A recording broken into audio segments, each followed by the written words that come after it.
So I was a TA for MAT223, and I absolutely loved it. It's a fantastic course, fantastic textbook, amazing course coordinators, amazing students. And so I had a great time doing that. And in particular, I was one of the TAs who taught the review sessions before the exams. So before the midterm and before the final, I would have a bunch of students in a classroom and go over all of the stuff that we need for the that you need to know to do well on the test.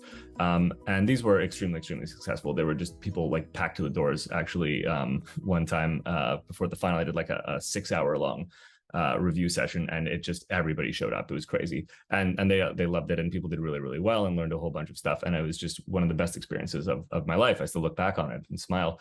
And then so I graduated and I stopped TAing, and I wound up working at a private tutoring company. And wouldn't you know it, a bunch of MAT223 students started showing up. And because the person I worked for knew that I had been a TA for the course, it was on my CV. All the students started coming to me, and they one after another they were showing up. And I did this I was really happy because I like to teach the course material. It's fantastic. But a couple things I noticed. One was that they were paying a lot of money for this, like over $70 an hour. It was very expensive. So only the kids basically with rich parents could afford this. And they were doing really well and they were learning a lot and having a big advantage over other students.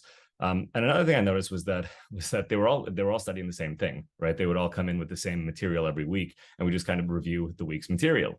And so I thought, this doesn't sit well with me. As much as I like helping these kids and they're great kids, it doesn't sit well with me that they have this big advantage because they come from money.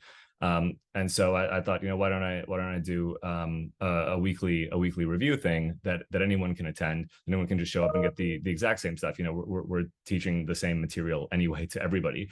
Why not make it super cheap, available to everyone? And people can all have the same learning experience, and no one really has an unfair advantage. And this is the way that you should be thinking of it, of course, right? Is that don't be worrying about averages or bell curving or how other people are doing relative to you, or how you're doing relative to them at all. You should be thinking about how much you're learning, how deeply you're learning, what is your learning experience. You should all be learning together, and that's what we're going to be doing in the review sessions.